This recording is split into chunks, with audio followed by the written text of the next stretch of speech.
Hi everyone, welcome to CLAT point. If you are preparing for CLAT और आप लोगों को क्या आप क्लास 11th में हो या क्लास 12th में हो, ये दोनों के लिए ही इंपॉर्टेंट वीडियो हो सकती है एंड ये अगले 5-10 मिनट आपके लिए काफी यूजफुल होने वाले हैं। Believe me, after watching this video you are not going to regret it कि हमने वीडियो क्यों देखी है।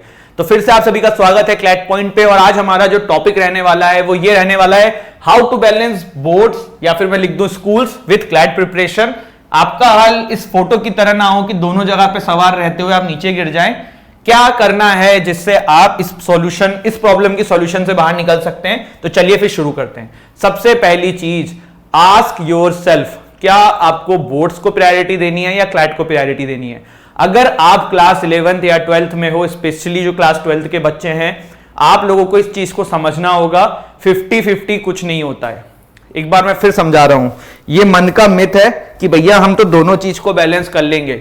ऐसी कोई चीज बनी ही नहीं है जहां पे आप दो चीजों को इक्वल मैनेज कर लो। ठीक है, आपको प्रायोरिटी देनी पड़ेगी कि भैया क्या क्लैट की प्रिपरेशन मेरी प्रायोरिटी है या क्लास 12th में अच्छे मार्क्स लाना मेरी प्रायोरिटी है। इसका मतलब ये नहीं है कि क्लास 12th में मार्क्स नहीं लाने चाहिए, बिल्कुल लाने चाहिए, लेकिन आपको अपनी प्रायोरिटी चुननी होगी।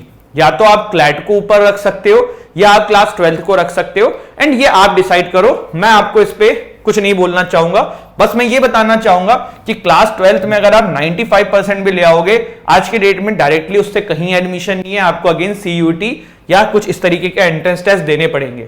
अब बात करते हैं क्लैट की। क्लास 12th के साथ क्लैट को मैनेज करने के लिए सबसे अच्छा काम जो एक हुआ है वो ये हुआ है, क्लैट ने अपना एग्जाम साइकिल जो है वो 6 महीने पहले कर दिया है।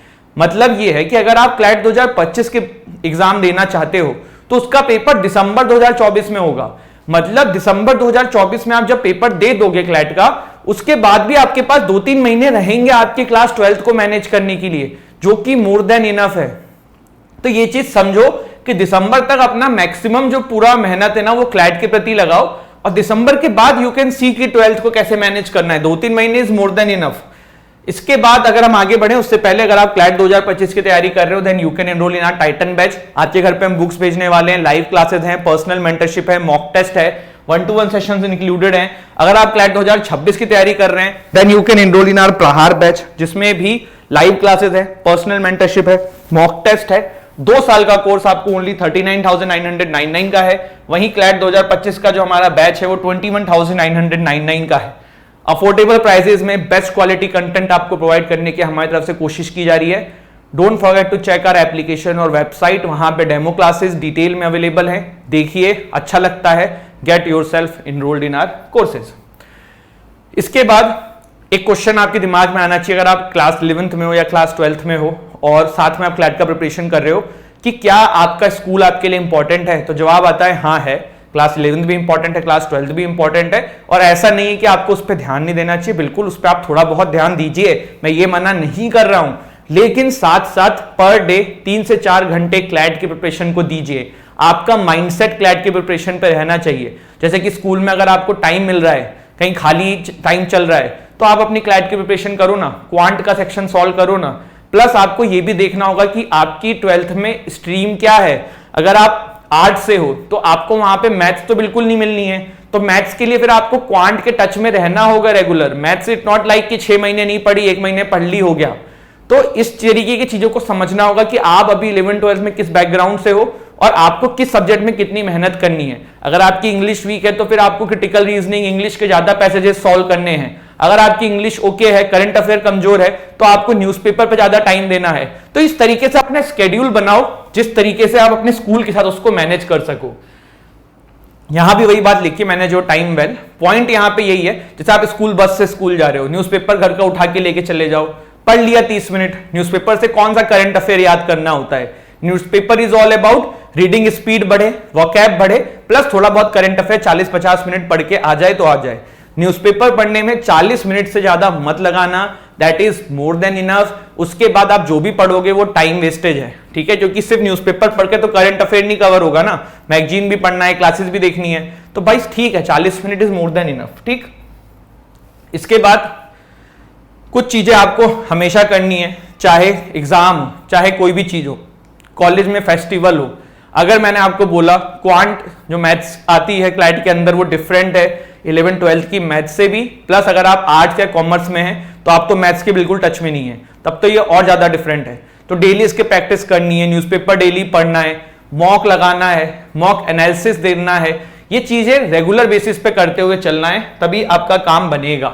ठीक है, कुछ टिप्स जो आप अपना रूटीन में डाल सकते हैं, जिसका यूज करके आप टाइम टेबल बना सकते हैं। जैसे न्यूज़पेपर डेली के लिए आप टाइम बना लो, सुबह का, कॉलेज स्कूल जाते हुए, गाड़ी में पापा के साथ जा रहे हो, बस से जा रहे हो, जैसा भी है, 3 से 4 घंटे डेली आपको लोकेट करना है क्लैट की प्रिपरेशन में। उसके बाद आप अपने स्कूल को जितना टाइम देना चाहो दो।